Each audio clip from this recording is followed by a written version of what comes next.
sekolah istri ada pendidikan karakter. Jadi pendidikan karakter di sana itu isinya 9 hal yang ditekankan. Yang pertama, kebersihan. Nah, ini penting. Hari ini mungkin kebersihan ini tidak terlalu jadi perhatian karena sudah ada cleaning service. Tapi kalau kita tidak membangun karakter cinta kebersihan, jangan heran kalau bolak-balik banjir, bolak-balik ada bencana karena kamu buang sampah sakarepmu, menyebar virus sakarepmu, ya kan? Nanti kamu meludah sembarangan, buang sampah sembarangan. Kenapa kok bisa begitu? Karena kamu tidak punya karakter kebersihan. Yo hadisnya kamu apal sih, ana ghafatu minal iman. Tapi kan apal tinggal apal, dalam prakteknya. Jadi ini harus karakter. Yo hari ini orang membayangkan pendidikan karakter itu bangsa tangguh, jujur, terus simple aja. Yang pertama bersih, cinta kebersihan. Oh, ini kalau sudah tertanam dengan baik itu menyelamatkan kehidupan, kebersihan. Yang kedua, setelah kebersihan apa? Sopan santun, tata krama. Kalau kebersihan itu etika kita berhadapan dengan lingkungan, kalau sopan santun, tata krama, etika kita berhadapan dengan orang lain. Yang tua menghargai yang muda menghormati yang tua. Ketemu yang tua cium tangan. Nah, itu tata krama. Kalau ketemu senyum, menyapa, dan seterusnya, itu tata krama, adab bergaul. Kenapa hari ini banyak masalah di antara kita? Kita mudah sekali pecah, kita sering melupakan adab dan tata krama. Isinya orang bertempur, berdebat, siapa kelompokku, siapa kelompok mereka, terus tidak saling sapa, terus saling marah-marahan. Nah, kita kehilangan skill karakter yang namanya tata krama. Nah, itu perlu kita tanamkan lagi, kita pelajari lagi. Kita menganggapnya sudah bisa, sudah ngerti lah Pak yang kayak gitu. Saya sudah mahasiswa kok. Iya sih, kamu hafal kayak hadisnya kebersihan tadi. Tapi kamu jalankan enggak? Kok kalau saya membaca postingan-postinganmu, Twittermu, Instagrammu, enggak menunjukkan ada tata krama. Kamu saling maki, saling mencari kesalahan orang lain, saling menjatuhkan. Nah, kamu kekurangan di sini. Maka tanamkan karakter ini. Yang ketiga, hubungannya sama tata krama apa? Kemampuan berbicara. Kemampuan berbicara itu kemampuanmu menyampaikan gagasan, menyampaikan ide. Ini juga penting. Banyak orang pinter sebenarnya, wawasannya luas, hanya tidak bisa ngomongnya saja. Saya ngerti kok Pak yang dimaksud itu. Ya terus gimana? Kok tidak kamu jelaskan? Ah itu saya ngomongnya yang tidak bisa. Kan kami sering begitu. Ya latihan. Latihlah kemampuan untuk berbicara secara tepat guna, termasuk bicara secara sopan santun.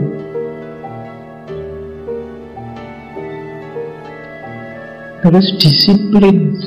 Nah, itu orang Indonesia itu susah disiplin ya. Rapat kalau diundang jam 7 mesti datangnya jam 8 ya. Itu berat pokoknya. Saya di kampus itu ada mahasiswa dari Malaysia, 2 orang yang beliaunya juga sering ngaji di sini. Alhamdulillah sekarang sudah lulus. Kuliah minggu pertama kaget deh. Kenapa? Karena jadwal kuliahnya jam 7, dia sudah duduk manis sebelum jam 7, mulai kuliahnya setengah 8. Hampir semua kelas begitu. Terus beliau tanya saya, Pak, kalau di sini tuh memang begitu ya, kalau jadwalnya jam 7 terus masuknya setengah 8. Oh. Ya terus tak jawab, oh kalau di sini cara membaca waktunya beda. Ya. Jadi sampean salah cara membaca waktunya. Jadi kalau di sini itu kalau ada tulisan kuliah dimulai jam 7 itu maksudnya kuliah paling cepat dimulai jam 7.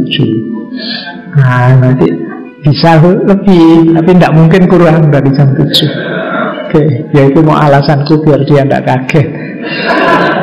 Alhamdulillah akhirnya beliau lulus. Sekarang sudah balik ke Malaysia. Semoga tidak kaget lagi waktu dia ke Malaysia, karena di sana on time lagi. Oke, jadi disiplin. Ya, sebenarnya nggak cuma di Indonesia, umat Islam kadang-kadang juga punya penyakit tidak disiplin. Itu harus kita sembuhkan. Kalau dalil, kalau teori kita punya lengkap, tinggal ayo dijalankan, cuma itu saja.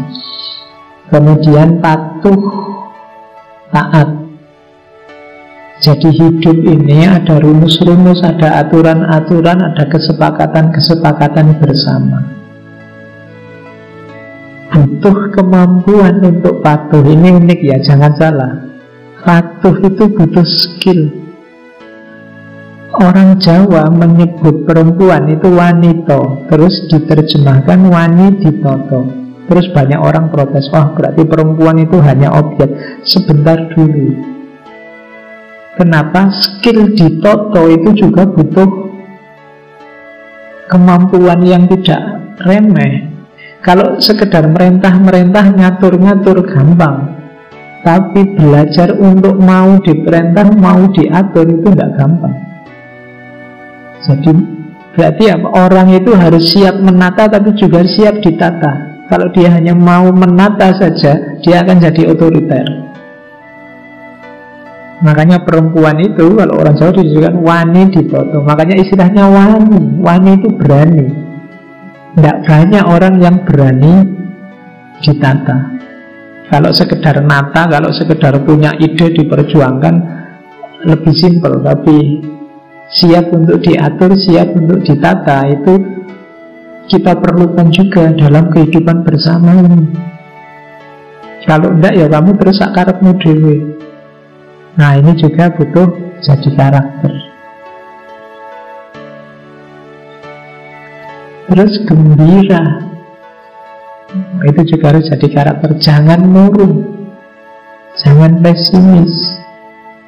Hari ini banyak orang sumpah, wah pesimis saya dengan Indonesia ini, kecewa saya dengan Indonesia ini. Kamu tidak gembira, kamu tidak bersyukur. Orang yang tidak gembira itu kan dia tidak bersyukur dengan kita ini loh dapat anugerah yang luar biasa dari Allah.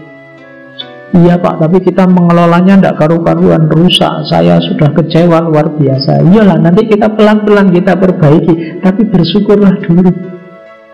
Allah memberi kita banyak fasilitas yang luar biasa. Senanglah, bahagialah, gembiralah. Wong kamu hidup cuma sekali. Sekali kok dibuat sumpek, eman-eman. Nanti kalau sudah terlanjur sampai akhirat, nanti wah tidak bisa kembali lagi. Wah ngapain aku dulu kenceng-kenceng serius-serius, ternyata dunia hanya begitu saja. Kamu lihatnya dari akhirat. Makanya bahagialah. Allah menurunkan kita, mengizinkan kita hadir dengan durasi waktu kita masing-masing itu, insya Allah Allah ingin kita bahagia, ingin kita gembira. Makanya Allah memberi fasilitas luar biasa, khususnya bagi bangsa Indonesia. Maka bersyukurlah, gembiralah. Bahwa ada masalah, ya. Kapan sih manusia tidak ada masalah itu? Di mana sih ada yang bebas dari masalah? Itu tidak ada. Sejak zaman presiden pertama, bahkan sejak zaman raja-raja dulu ya selalu ada masalah. Masalah jangan membuatmu gentar, putus asa, tidak bersyukur, tidak gembira. Gembiralah. Nah, ternyata gembira juga butuh skill, butuh jadi karaktermu. Baik hati, oke, kalau ini kalian sudah tahu. Hemat, jangan boros. Hemat ini tidak selalu hubungannya sama uang ya. Ini tidak selalu hubungannya sama harta. Waktu juga kamu hemat. Ya kalau kamu sekarang mungkin hemat itu urusannya sama kuota. ya, jangan nonton video terus, eman-eman kuotanya itu hemat. Tapi kamu pegang HP terus, nah kamu boros waktumu dengan pegang HP. Hematlah, apapun dihemat. Sumber daya yang tidak mungkin kembali itu hematlah. Waktu, kebersamaan, apa banyak hal kan yang dia habis. Kalau sudah kelewatan habis, maka hematlah. Jangan cepat-cepat berakhir. Itu dihemat. Termasuk kenapa kita disuruh puasa. Puasa itu mengistirahatkan organ-organ tubuh, dan itu kan menghemat, biar nggak cepat kayak mesin itu kan ya diistirahatkan sebentar. Itu dalam rangka logika hemat juga. Terus berpikir atau memilih, ini juga latihan. Kalian belajar logika, belajar filsafat, itu ya dalam rangka menanamkan karakter berpikir. Jadi di sekolah istri itu kalau kita renungi ada pengembangan karakter yang luar biasa. Sebenarnya ini khas timur Indonesia.